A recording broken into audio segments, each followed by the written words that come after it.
Muito bem, que privilégio estar aqui com você para partilhar de um assunto da mais alta importância, que é o poder através da oração. Esse é um assunto debatido ao longo da história da igreja. Algumas pessoas pensam que a oração não muda nada, não muda pessoas, não muda circunstâncias. E hoje eu gostaria de tratar desta matéria afirmando para você que a oração nas mãos de Deus sim muda pessoas e circunstâncias. Eu não creio que a oração tenha poder em si mesma. A oração não é poderosa. Poderoso é aquele que atende às orações. Poderoso é Deus que responde às orações.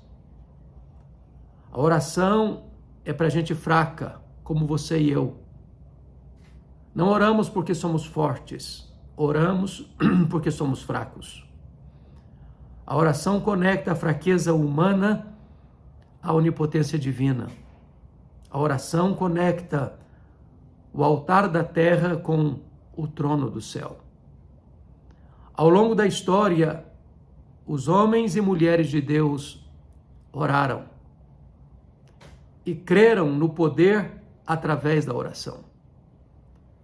Quando as orações sobem do altar da terra ao trono do céu, como incenso diante de Deus, Deus derrama este incenso sobre a terra e fatos grandiosos e extraordinários ocorrem em virtude das orações dos santos. Deus é soberano e Ele não precisa de você nem de mim para agir. Porém, Ele, sendo soberano, escolheu agir por intermédio da oração. Quando nós oramos, tocamos o mundo, porque a oração aciona o braço daquele que é onipotente, daquele que faz e ninguém pode impedir a sua mão de fazê-lo. Deus responde a oração e é por isso que Tiago, capítulo 5, nos informa que muito pode, por sua eficácia, a súplica do justo. A Bíblia diz que Abraão foi um homem de oração e ele intercedeu por Ló e sua família. E quando Deus estava destruindo Sodoma e Gomorra, Deus lembrou-se de Abraão e poupou Ló e suas filhas.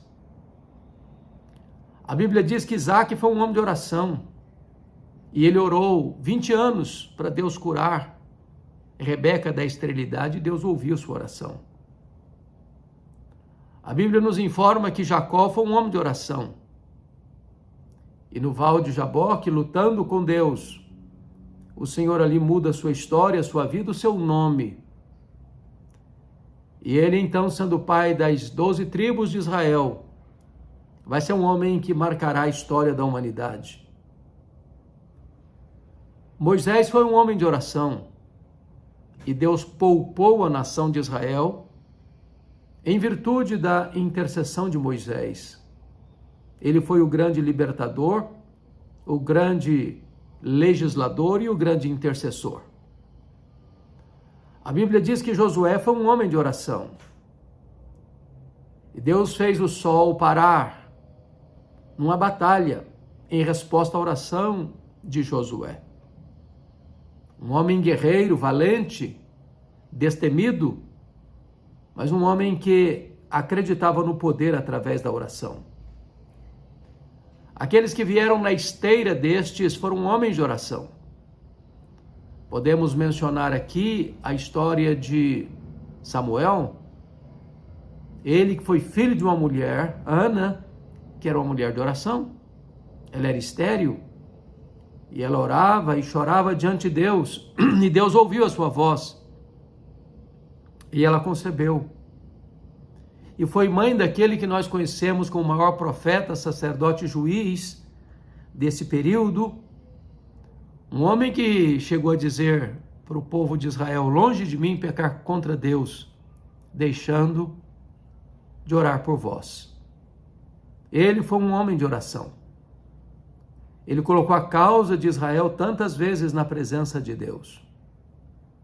Davi, o rei ungido por Samuel, foi um homem de oração, que enfrentou grandes lutas, grandes batalhas, contra um urso, contra um leão, contra o gigante Golias, contra exércitos filisteus, contra Saul, seu sogro.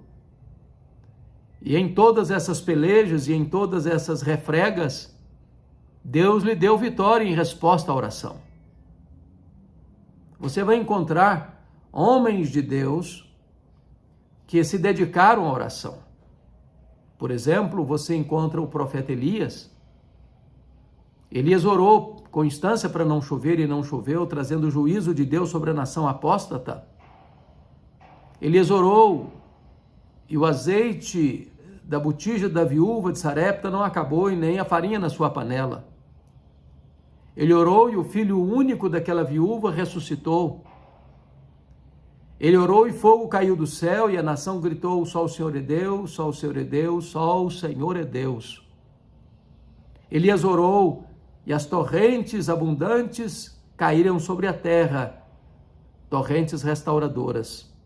Ele foi um homem de oração, um homem semelhante a nós, mas que acreditava fortemente que Deus mudava e muda e mudará as circunstâncias em resposta às orações do seu povo. Eliseu, seu sucessor, foi um homem de oração. Quantas maravilhas Deus fez pelo seu ministério em resposta à oração. Um homem que experimentou muitos milagres da providência de Deus em resposta à oração. Deus responde à oração. Você vai encontrar o rei Josafá, entrincheirado por uma confederação, uma união de inimigos, uma conspiração para cercar Jerusalém e tomá-la à força da espada. E diz a Bíblia que Josafá teve medo e pôs-se a buscar ao Senhor e decretou um jejum em todo o Judá. E então Deus respondeu a eles, dizendo que aquela peleja não era deles, que eles, em vez de ficarem desesperados, deviam formar um coral e cantar à frente do exército. E tendo eles começado a cantar louvores a Deus em altas vozes, pôs o Senhor emboscada contra os filhos de Amon e de Moabe, e eles foram desbaratados. Por meio da oração, através da oração, Deus desbarata exércitos. Por meio e através da oração, Deus cura os enfermos, Deus liberta os cativos, Deus triunfa na batalha. Diz a Bíblia que quando Moisés tinha os seus braços estendidos na batalha contra os seus inimigos, Israel prevalecia na batalha. Deus responde, Deus age, Deus intervém, Deus muda o placar do jogo, Deus vira a mesa da história. Deus faz reviravoltas extraordinárias em circunstâncias em resposta à oração. A Bíblia fala do rei Ezequias. Foi no seu governo que as 10 tribos do norte caíram sob o poder da Síria. E este mesmo exército expansionista, guerreiro, truculento e sanguinário, cercou Jerusalém. E Ezequias é conclamado a se render e desafiado, dizendo: nenhum Deus pode livrar você das minhas mãos. E o rei Ezequias consulta o Senhor por intermédio do profeta Isaías. E Deus fortaleceu o rei, dizendo que aquela batalha seria uma batalha vitoriosa para Ezequias, porque não era necessário sequer acionar qualquer arma. E Deus então escala um único anjo que mata 185 mil soldados assírios ao redor de Jerusalém. Deus responde a oração. Deus intervém por meio da oração. Tudo quanto Deus pode fazer, Deus faz em resposta à oração. Nada é impossível para Deus. Aliás, Ele pode fazer infinitamente mais do que tudo quanto pedimos ou pensamos, conforme o seu poder que opera em nós. Então você vê ao longo do Antigo Testamento, Deus respondendo às orações do seu povo. Deus alterando situações. Por exemplo, no livro de Esther, no reinado de Assuero, Xerxes I, quando o povo de Israel, o povo judeu, estava exilado na Pérsia, que tinha ganhado e conquistado a Babilônia. Por influência de Amã, um agagita, descendente dos amalequitas, odiando o povo judeu, induziu o rei Assuero a assinar um decreto para exterminar o povo judeu de todas as 127 províncias do Império Persa. E então, quando o edito foi firmado e as cartas enviadas às províncias, determinando que no dia 13 do mês de Adar, o 12º mês do ano, os judeus seriam exterminados, quis Deus que esse quadro fosse alterado. E Deus usou Esther, a rainha Esther, que ordena um jejum de 3 dias. E então vai falar ao rei Assuero. Ela encontra graça diante do rei. E ela estrategicamente, num banquete que oferece ao rei, e também convidando Amã, o inimigo, arqui-inimigo do povo judeu, ela desmascara Amã, ela denuncia Amã, e a situação se reverte. Amã, que tinha feito uma forca para matar Mordecai, tutor de Esther, é ele que é enforcado nessa mesma forca. Seus 10 filhos são mortos e enforcados publicamente. Os bens da casa de Amã passam às mãos de Esther e ela nomeia Mordecai como administrador dessas riquezas. Um novo edito é lançado pelo rei Assuero e os judeus têm liberdade de se defenderem. E aquele dia 13, fatídico dia 13 do mês de Adar, em vez de ser o dia da morte dos judeus, tornou-se o dia da retumbante vitória dos judeus. Quando 75 mil inimigos dos judeus foram mortos e os judeus poupados, o que levou à instituição da festa de Purim, que é celebrada até hoje, lembrando e comemorando a grande vitória sobre a morte. Quando Deus reverte a situação em resposta ao jejum e à oração, Deus ainda hoje atende a oração. Quando você vai para o Novo Testamento, Jesus foi um homem de oração. Ele orou nas horas mais cruciais da sua vida. Ele orou no seu batismo. Ele jejuou no período da sua tentação. Ele orou quando foi escolher os apóstolos. Ele orou quando ele foi consultar os discípulos acerca de quem ele era para eles. Ele orou no Monte da Transfiguração. Ele orou no Getsemane. Ele orou na cruz. E ele está à destra de Deus, onde ora e intercede por nós. Os apóstolos foram homens de oração. Aprenderam a orar com Jesus.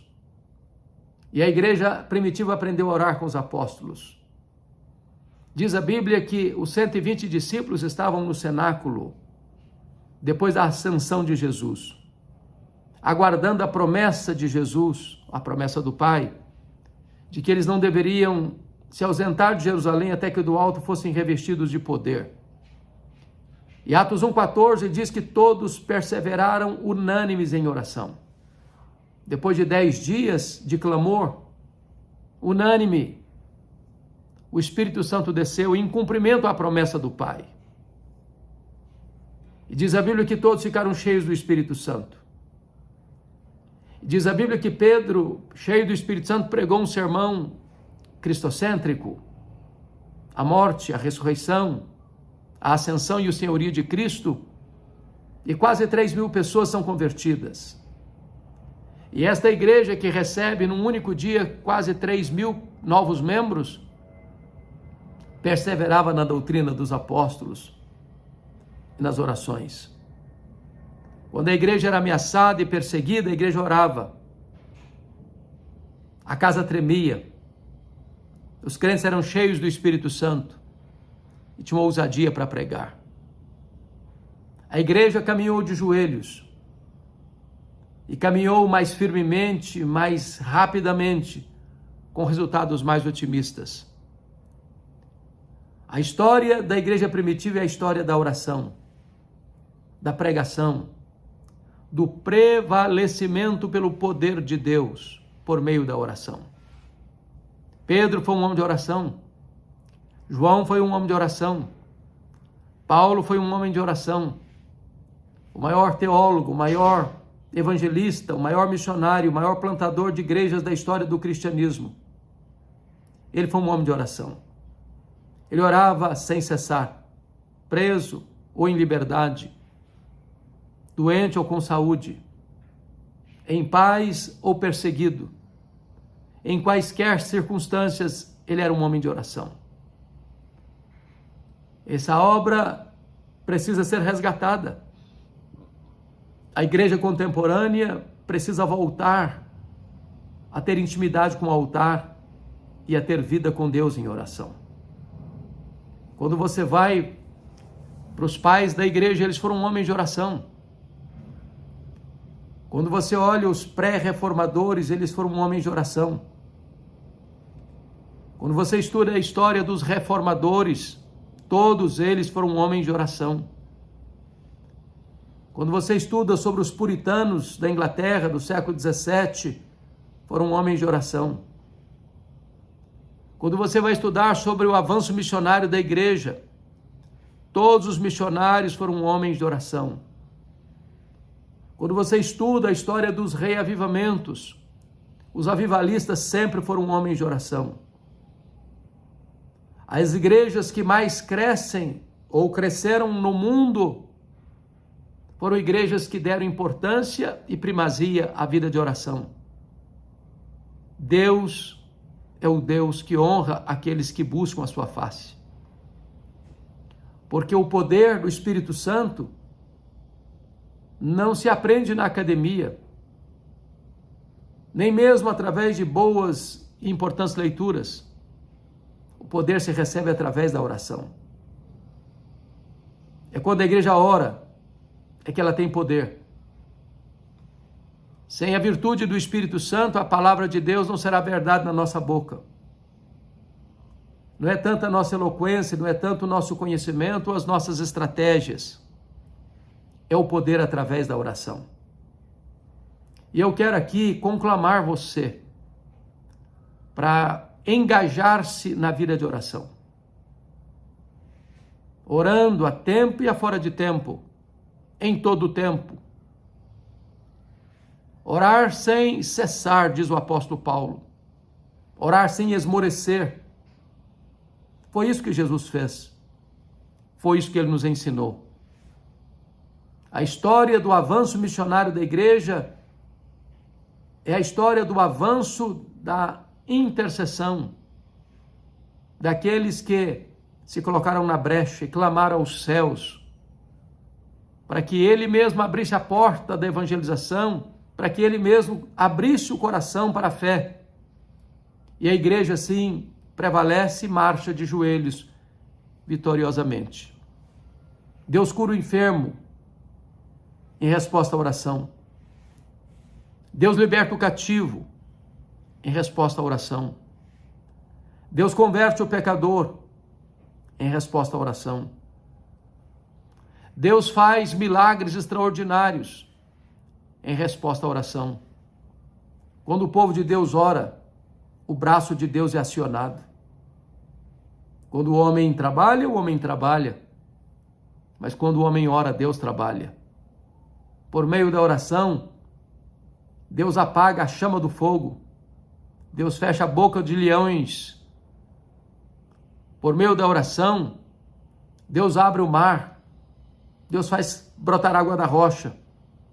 Deus faz milagres extraordinários. Talvez hoje você precisa reavivar a chama do altar da oração no seu coração. A chama não pode apagar. E quando a igreja ora, ela se santifica. Quando a igreja ora, ela tem discernimento. Quando a igreja ora, ela vê os milagres de Deus acontecendo. Quando a igreja ora, ela é revestida de poder. Quando a igreja ora, os corações se rendem. Quando a igreja ora, a glória de Deus se manifesta.